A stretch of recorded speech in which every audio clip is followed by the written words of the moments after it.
So I'm doing the system level testing for this week. So what is system level testing? System test level testing is the testing of a complete and fully integrated software product. So this is moving on beyond just small little units of things. We're putting it all together and how the user would be using this product. System testing is actually a series of different tests with the purpose to test the full computer-based system. System tests fall under the black box testing category of software testing. And the difference between these two, there's two kinds of testing, white box and black box. White box testing is the testing of the internal workings or code of a software. And a black box or system level testing is the opposite. This testing evaluates working of the system from a user point of view with the help of specification document. And it does not require any internal knowledge of a system like the design or structure of the code. So then we move into how to perform a system test. So usually a system level test is going to be done by a user, and this can be even done by a third party, someone that's not involved on any level. So they need to have a complete script with each step explaining exactly what the user will see and do. The test should be written so that anyone can run and execute it even if they know nothing about the software's purpose. And the steps involved while performing this testing are, first we need to create a test plan. That's the very first step. Then we need to create system test cases and test scripts. Then we prepare the test data required for this testing. So we're going to give in the script exactly what the user will need. So if they're asked to enter in a user and a password, we will give them on the script the exact username and password with the expected results. They'll then execute the system test cases and scripts. They'll report any bugs. We will then retest to see if, once the bugs are fixed. We'll do regression testing to verify the impact of the change in the code.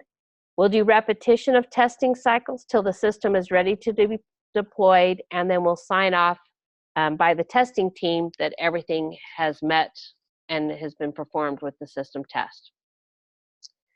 There are more than 50 types of system tests, and I've given a picture over on the side of just some of the examples of system testing. There's installation testing, functionality testing, recoverability testing, performance testing, scalability testing, regression testing, security testing, usability testing. But a lot of them fall into these three categories: end-to-end scenario testing. So this is where we might walk through a test where the user is asked from when it enters into the application, it runs a specific task, and then when it ends. Another one is that every input in the application gives the desired output. So every time a user is asked for something or pushes something, they see the results that they expected and wanted to see. And then we can also test the user's experience with the application. They can say what worked, what didn't work, what they saw, and those types of things. And then I took from the book, Doing More with Java, the sample system level test template. And on a system test plan, it's a document which is used to describe the purpose, the objective, and scope of a product to be developed, what has to be tested and what should not be tested, the testing strategies, the tools to be used, the environment required, and every other detail is documented on this template. And then usually there's going to be although the templates might be a little bit different. Hold on, I'm not sure why that cropped up.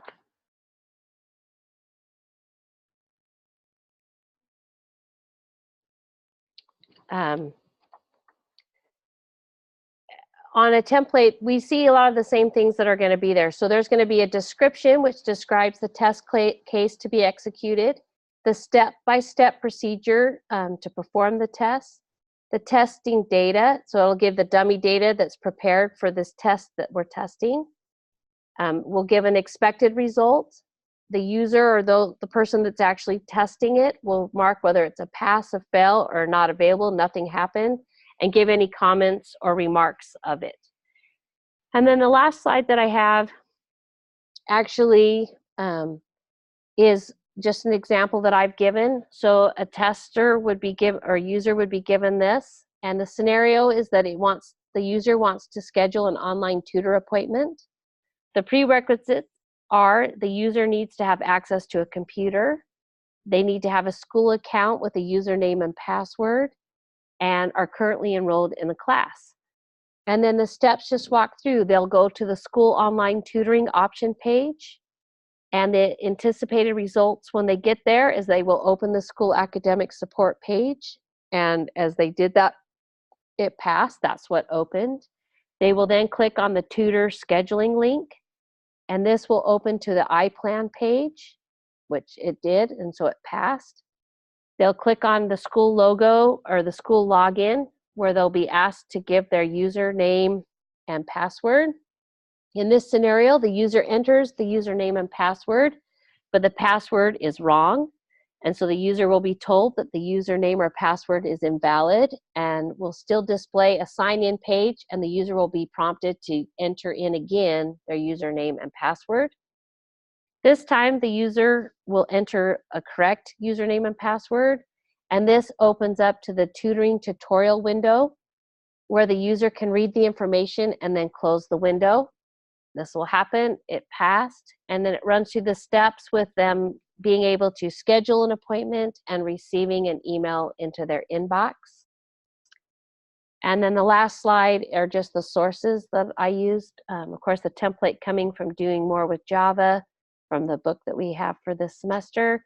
And then I used Guru 90 and softwaretestinghelp.com. They were great resources and learned a lot about system level testing. Are there any questions?